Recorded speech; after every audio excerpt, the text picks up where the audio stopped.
Hey everybody, welcome back to Football Talk with Vinny. So in today's video, I actually want to do things differently. You obviously have read it by the title.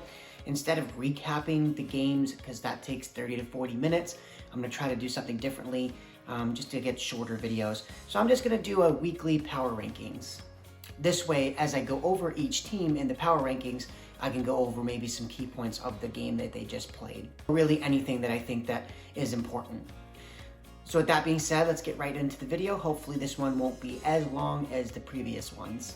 So what I'm going to do is, with the power rankings, is obviously I'm going to go through all the teams. I'm going to try to quickly go over some of the teams at the bottom, and then as we get to that top 10, maybe spend a little bit more time on those.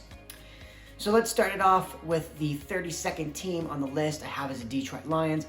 Really not much to be said there, right? One of the worst teams in the league. They got absolutely blown out this week against the Cincinnati Bengals.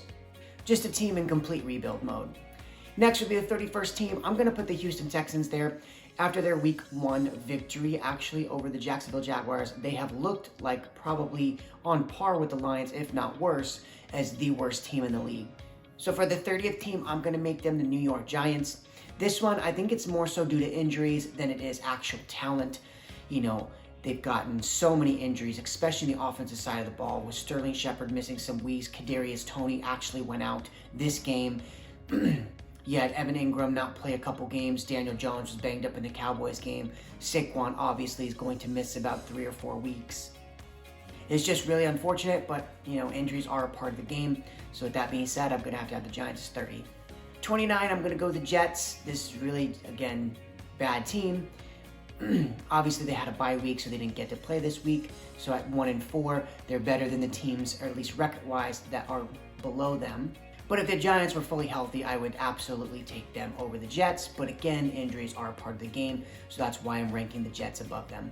For 28, we're going to go with the Dolphins, another team that, you know, they got an opening day win, and it was a 1-point victory over New England, a 17-16. You know, without that opening win, they would be 0-6. They would be a very terrible football team. 27, we're going to go with the Jags. Obviously, they just beat the Miami Dolphins in London, so we're going to rank the Jags ahead of the Dolphins for this week. This is a team that started off really bad, and again, it's Trevor Lawrence's first couple games. He was throwing multiple interception games, and you have continuously seen a steady improvement in his game, less turnovers and more big plays. And I think as this season continues, they may win in a couple more games here and there. I'm going to have Seattle as the 26th best team, and this obviously just has to do a lot with Russell Wilson not being able to play for the next 3 or 4 weeks for sure. At this point, if I look at the teams that I have ranked ahead of them, I think if they were to play, I would pretty much take almost every team that's ranked ahead of the Seattle Seahawks at this point, barring Russell Wilson not playing. Once he comes back, that could be a different story. If he comes back and starts to play well, they can shoot up the list. But for right now, with the team they currently have, they are one of the worst teams in the league. 25, I'm going to go to the Washington football team. I don't think a lot of people know this, but if you go to the stats and you check points allowed, the Washington football team's defense has given up the most points in the NFL this season. I think even when I saw it, I was shocked. I knew their defense wasn't playing well, but when you actually dig into the numbers and you see that they are 32nd in points allowed, when they thought coming into the season they were going to be a top 5 defense, that has got to be one of the biggest disappointments this entire season. Number 24, I'm going to put the Eagles. Again, it's kind of tough to rank a couple of these teams. You can kind of go either way with it. I'll put the Eagles here. I think as a team, they're maybe a little bit better than Washington, a little bit better on the defensive side, offensively, roughly about the same when you look at some stats. For the 23rd team, we're going to go with the Atlanta Falcons. I guess strictly the only reason why they're ranked ahead of some other teams is because of the quarterback. I'd rather have Matt Ryan. You know, again, it's a power ranking, so it's for this season, over some of the younger guys that just were below them, like the Eagles and the Washington football team's roster. This is a tough one, probably going to be a big surprise. I'm going to have the San Francisco 49ers ranked 22nd. Again, I think for me with the power rankings, I'm more going to do it based off of obviously the totality of the season, but more so how you're playing in the last 3 to 4 weeks. And with the Niners coming off a bye week, they have actually lost 3 straight. They won their first opening 2 games and then lost 3 in a row. Their first 2 wins came against Detroit and Philly, 2 of the bottom 5-6 teams in the league. Albeit those 3 losses were close. One is to Green Bay, narrow loss to the Seattle Seahawks, and then they just, before their bye week, lost a very close game to the Arizona Cardinals 17-10. If they win this week, they can shoot up the power rankings pretty quickly as they get victories. But right now, at this moment, the 2 wins they have are against bad football teams, and the 3 losses are against either a above average team in Seattle with Russell Wilson, and then 2 good football teams. The way I look at it, the teams that I have ranked ahead of them, I think they're playing a little better than the Niners are currently. One of those teams is the team ranked at 21, which is the Indianapolis Colts. I just think that the Colts have played either better games, even though they've lost, kind of like the Niners, where even though the Colts lost to the Baltimore Ravens 2 weeks ago, they were able to build an 18-point lead, whereas the Niners were the opposite, right? Against Green Bay, they were down 17-0 and had to miraculously come back. And obviously, we're going to see a lot from these 2 teams this week because they actually play each other. So obviously, one team will be able to shoot up the rankings, and the other team is actually going to probably drop a little lower depending on how the results go. The 20th team is going to be the New England Patriots. I still think their defense is very good. Ran into a very tough Dallas Cowboys team, but Dallas's defense did not come to play really, and you were able to put up a season-high 29 points. Unfortunately, just wasn't good enough. Dallas' offense has been doing this to literally everybody. I still really like New England, though. A couple of their losses came against very good football teams, right? You got to play the Tampa Bay Buccaneers, and you barely lost that game. You had a narrow loss just this past week against a very good Dallas Cowboys team, and those are arguably 2 of the top 10, maybe even top 5 teams in the league. So to lose 2 games like that, it's unfortunate, but those were very close losses to very good football teams. The only really bad loss they had was the one to the blowout to the Saints, and then in week 1, they lost a 1-point game to Miami. If you're New England, though, and you're going to make a playoff push, you have given yourself literally no margin for error at this point.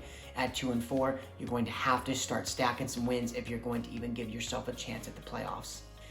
At 19, we're finally past all the teams with losing records. The rest of these teams are 3-3 or above, and I'm actually going to go with the Chicago Bears as the worst of those teams. I think when you look at them defensively, they're decent. They're not a top 5, top 10 defense like they used to be, but they are very good on the defensive side. Offensively, they are the 3rd worst offense in the entire NFL, and that's just behind the Jets and the Houston Texans. So their offense is so terrible that an average defense and a really bad offense, it's very tough to win games unless you play against bad teams. Next at 18, I'm going to go at Denver. I think they're slightly better than Chicago, just for the simple fact that defensively, they may be similar. They're both very good defensively, but in the offensive end, Denver just has better weapons, and I think at this point, also better quarterback play. But with Denver specifically, again, we talked about this almost every week at this point. They started off the season 3-0, and we always asked, at least I was asking, was it because they played 3 of the worst teams in the league? And we are kind of seeing that come to play now with their last 3 games. They've been thoroughly outplayed, actually, in all 3 losses. 17, we're going to go with Pittsburgh. Even though Pittsburgh got a win, I don't know if it was a convincing win to beat a Seattle Seahawks team at home without Russell Wilson, without Chris Carson. To me, if you're the Steelers, you should have got up big that game and not let off the gas, and your defense should have dominated to a point where it was a rout. Instead, you let them back in the game, and you gave yourself a chance to actually lose that ball game. Number 16, this kind of hurts. I'm going to have to go with the Carolina Panthers for me. Beginning of the year, obviously they started 3-0, and I had them as one of the surprise teams to make the wild card in the NFC. I still think they can do that, but after the bad loss to the Dallas Cowboys, which is understandable, it's the first game without Christian McCaffrey, and you played a very good team, you've now lost back-to-back games where these are absolutely winnable games, and really against Philly, that's almost a must-win. You're playing a bad football team that you are significantly more talented than. You need to get that victory. Had they just beat Philly, even though you lose narrowly this week to Minnesota, you would be sitting at 4-2, and that would look much better than 3-3. So for those reasons, I'm going to have to drop the Carolina Panthers down to the 16th best team. Number 15, we're going to go with the Vikings, a team that just beat Carolina. Again, they're both 3-3. Minnesota has played very good pretty much all season. You had a narrow loss to a Cincinnati team that looks like they're going to be very good. Again, it's a 4-2 Cincinnati team that you barely lost to. And that game was in Cincinnati, so to barely lose that game actually starts to look better and better as the season progresses. And they were able to pull out some key victories in the last couple of weeks to some good football teams. Obviously, in week 2 against Arizona, you lost because your kicker missed a 30-ish yard field goal, or else the Cardinals would not be undefeated, and you guys, as Minnesota that is, would be 4-2 instead of 3-3. Number 14, I'm going to go with New Orleans. I think defensively, they are playing so well right now. If you look at the statistics, they are the number 1 defense in terms of points allowed. Now again, they didn't play this week, and all the other teams, or most of the other teams did. So had Buffalo not had to play, their defense would still be number 1. But again, whether you say they're number 1 or if you go to points per game, they're like 3 or 4. At that point, they're still playing very good on the defensive end. And at that point, it takes a lot of pressure off of Jameis Winston and really allows you to run the ball with Alvin Kamara and kind of keep these games close. And Jameis just makes a play or two. Now, there was a report out of this bye week that Michael Thomas may be out even further than week 8 or week 7. And we're going to have to see when he comes back. But whenever they get him back, that's going to be a huge addition to that offense. Number 13, we're going to go with the Raiders. I think they're a decent team. They look like they're going to be about an 8-9. I keep forgetting 17 games. An 8-9 or 9-17. Again, they started off really hot with 3-0, and then they lost 2 in a row. Thankfully for the Raiders, they were able to get back on track with a big win against the Denver Broncos. It's really going to be interesting to see how they do against Kansas City. I think they still have them twice, and also just any other good team that they're going to play the rest of the season. If you're going to be a playoff team like the Raiders are trying to be, you're going to have to win some games against good teams. You can't just beat the bad teams. Number 12, I'm going to go with Cleveland. I think as a talent, they are obviously one of the most talented teams.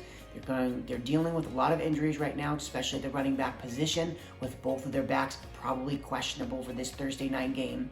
And again, injuries are part of the game, so the reason why they're not in my top 10 is because of the injuries. Baker Mayfield is also going to be questionable for this game. You know, you lose a couple games with some of these injuries stacking up, and that might hurt you come playoff time. Number 11, I'm going to go with the Cincinnati Bengals. Again, if I were to look at the healthy rosters of Cleveland and Cincy, I might just go with the Cleveland Browns, saying they're the more talented team. But again, you have to factor in how well they're playing, and Cincinnati's playing very well over the last couple weeks. And then also just the injuries again on the Cleveland side. So because Cincy is more healthy as a team, I'm going to go with Cincinnati Bengals just slightly over the Cleveland Browns. Unfortunately, Cincy did not crack the top 10. There are a lot of good teams in this top 10, so maybe in another week or so, if they can keep stacking some wins, they'll get in there. With the number 10 team, I'm going to go with the Kansas City Chiefs, even though they don't have as good a record as some of the teams that were ranked 11, 12, and 13. To me, if they were to play any of those teams right now, I would take Kansas City, and I would think Kansas City could beat them. I think with the Kansas City Chiefs, they're going to probably skyrocket up these rankings because in my mind, the defense obviously was playing at such a historically bad level. You couldn't see that being sustainable, and I think you saw it in this Washington game. Yes, they gave up 13 points in the first half, but the second half, they essentially pitched a shutout. And now, while I don't expect their defense to play that well, like they played in the second half, you know, if this defense can hold teams to 20 to 24 points a game, their offense has every opportunity to win every single game that they're in. Now, obviously with Kansas City, they turned the ball over a couple more times in that first half, but give them credit, in the second half, they were able to put it all together, not turn the ball over. And I think going forward, if the defense starts to get some stops, I think Kansas City's offense will not be making as many mistakes. Again, I think they're making mistakes because they're pressing. They know they need to score every time they get the ball. And while, yes, any good offense, that is the goal, I think it is a little different because when you're on offense in your Kansas City, if it's a 3rd and 5, a 3rd and 6, and it's just not there, you're going to force a throw that maybe might not be a good decision because you think in the back of your mind, if we don't convert here and we punt, the other team will get 7. So I think the way that their defense played this week, it may give their offense a little less pressure to say, hey, we don't have to score every time. We want to, but we don't have to. I think those are very different. We're going to go with the number 9 team. We're going to knock the Chargers down a little bit. We're going to go with the Chargers here. Again, I still think they're a top 10 team, but you had a very poor performance against a good Baltimore Ravens team. That was a kind of measuring stick game. Again, a couple weeks earlier, you had the measuring stick game against the Kansas City Chiefs. But this is one of the downsides to going for it a lot on 4th down, regardless of where you're at on the field, right? If the Ravens are able to get some stops on those 4th downs, which they did, you give Baltimore short fields and you make the game get away from you earlier than maybe it should have. Now, obviously, when you get that 4th and 9 against the Kansas City Chiefs and you convert it and then you go in ahead and score a touchdown to give you a lead and you win that ball game, it kind of offsets it. I don't know. I personally don't agree with some of these 4th downs, not just by Los Angeles Chargers, but by some of these teams, a lot of these teams actually. I think what you're doing is you're actually giving yourself no faith in your defense. Now again, when you're playing a team that has a stacked offense and a bad defense, maybe I agree with you more so to go for it in those situations. But to me, when you're playing a team that doesn't have that doesn't have a fantastic offense, like a top 5 offense, why don't you just punt the ball? Have faith in your defense that you're going to get a stop. Number 8, we're going to go with the Tennessee Titans. Obviously, had I been doing these power rankings, they probably would not have been in the top 10 the way they were playing. You get a huge win against the Buffalo Bills. I think everyone had the Buffalo Bills as the number 1 team in their power rankings. So you got a very big win against arguably the best team in the league. Again, this is why I picked Tennessee to come out of the AFC. If you saw that video that I did in the beginning of the season, the predictions video, I felt that the Tennessee Titans offense is going to be so unstoppable. You literally have the best running back in the game. You have so many good weapons on the outside that Tannehill can be good enough with the weapons that they have. Now, obviously, admittedly, I thought their defense would play a lot better than they've played. Now, give them credit against Buffalo. They were able to make some goal line stands to not let the game get away from them. But even still, when you look at this game and you say they had, I think it was 2 or 3 goal line stands, and they still gave up 31 points. That's obviously not a recipe for success. Had Buffalo cashed in a couple of those touchdowns instead of field goals early in that first 2-3 quarters, they would have been up so much that Tennessee would not have been in the game. So I do want to see the defense start to play a little better than they're playing. They don't have to be great because, like I said, I think their offense is going to be so dynamic. It's so hard to stop now that their receivers are actually healthy in A.J. Brown and Julio Jones. It's going to be very difficult to stop this offense. This is a little tough. I'm actually a little harder on my team than I think the average fan is. I'm going to rank Dallas as the number 7 team right here. I actually don't think it was that great of a game that they played against the New England Patriots. Your defense, in terms of the Dallas Cowboys, you allowed New England to put up 29 points, which is a season high for them. They are one of the worst offenses in the league, and you allowed them to put up almost 30. I think that's obviously not a good sign, and we know Dallas's strength is not on the defensive side. But again, when you're allowing teams to put up 30, it puts a tremendous amount of pressure on the Cowboys offense to have to score in the 30s to win. Similar to Kansas City, obviously Dallas's defense has played a little better, but I didn't really like the game. I was telling everybody before the game, I think this is a game that Dallas could absolutely 100% lose. And if Dallas's offense did not come to play, because New England's defense we know is very good, if New England's defense was able to get a couple of stops, they would have won the ball game with how many points they put up. But again, let's give Dallas some credit. They were able to win a game in which their defense did not really come to play. At the end of the day, if you can stack some of these wins when you don't play as well, that is very important because some of the best teams in the league can do that, right? They don't play their A game, but they're still able to eke out a victory. It's just hard for me to put Dallas ahead of any of the teams above them. Maybe not offensively, but as a team, I think they're playing better.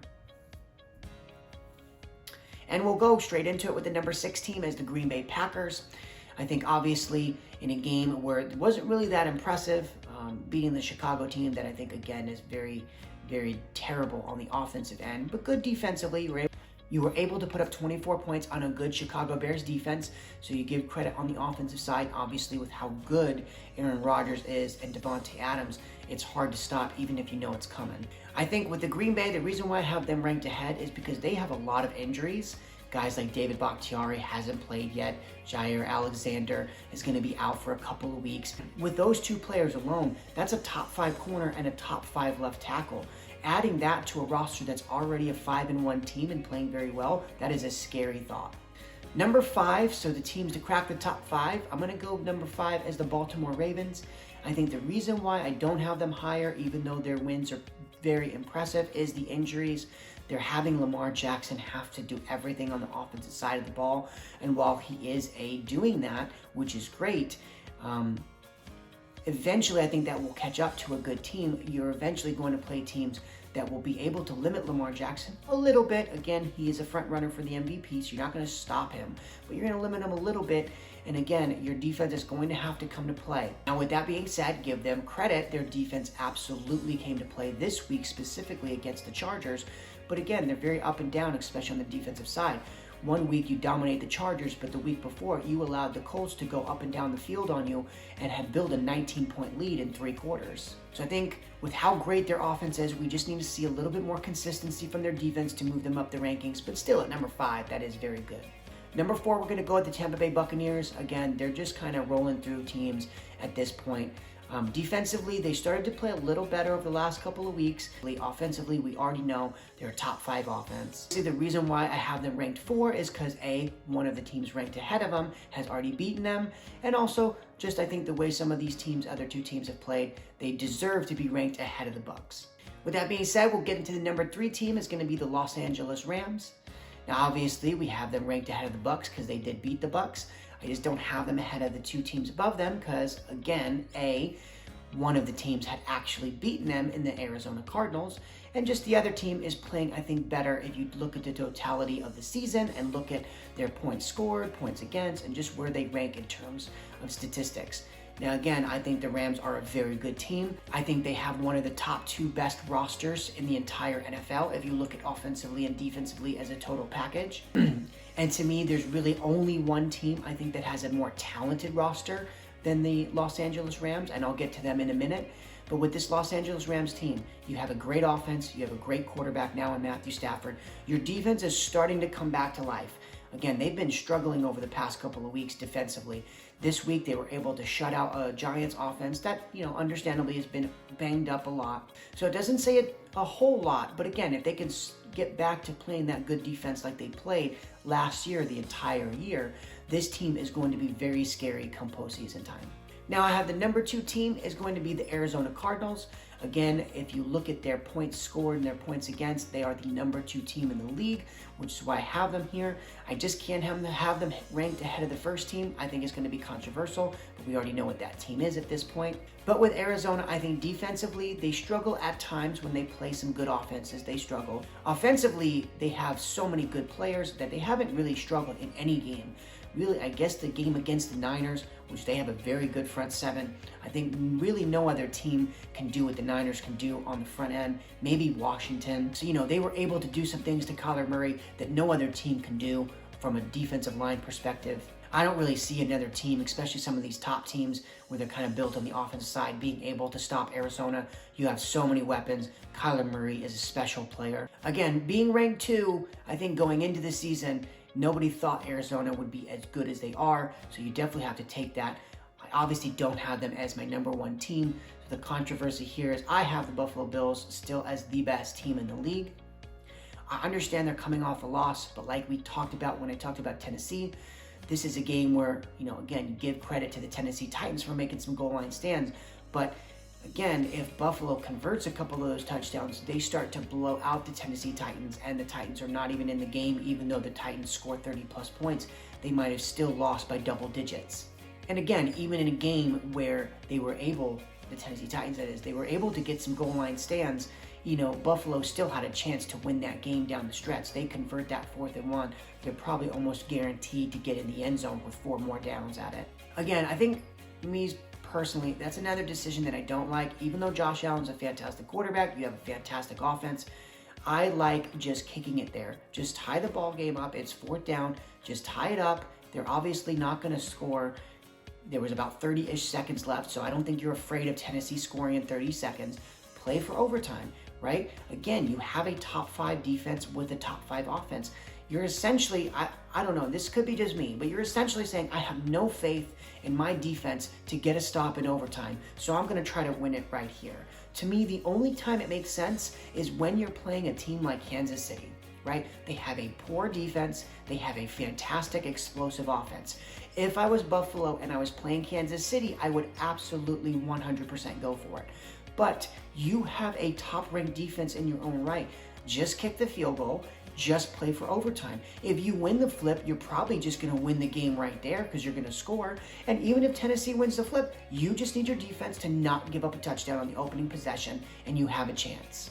But with that being said, I think from top to bottom, Buffalo is really one of the only teams that can win either way. They can win a close game in a shootout. They can also win a game against a good defensive team, and they can shut your offense down too. When you start looking at some of these teams, the teams that have good offenses they can't really pair them with good defenses like Buffalo can. And the reverse is true also. If you have a team that wins on the defensive side, they don't really have a great offense to back that up. Buffalo is one of the few teams that are literally, if you look at statistically, they are number one, or I think they're number two actually after this week in both offense and defense. They're 2 points behind the Dallas Cowboys for the best offense and points per game. And they're, again, I think they're 5 or 6 points behind the New Orleans Saints for best defense. And again, New Orleans didn't play this week, so if you look at points per game, they are still the number one ranked defense. To me, I don't really look as much at wins and losses as I do at how good you are as a football team. And to me, despite the loss, Buffalo Bills still have the best team in the league. So that's going to do it for today's video. Let me know how you thought this video went. And again, for me, I know it's kind of tough to sit down and watch a 30+ minute video. So hopefully this video is closer to that 10-15 minute range. And again, with this channel in general, very new channel, so we're trying out new things. So let me know what I can do to maybe make it better. Also, let me know if you did like this video and you'd like to see it moving forward. But that's going to do it for the video, guys. Thank you guys so much for liking it. If you did like the video, make sure to hit the like button and also subscribe, as both of those help out the channel a ton. But that's going to do it for today's video, and we'll look forward to next week's Power Rankings. Thank you guys so much. Bye.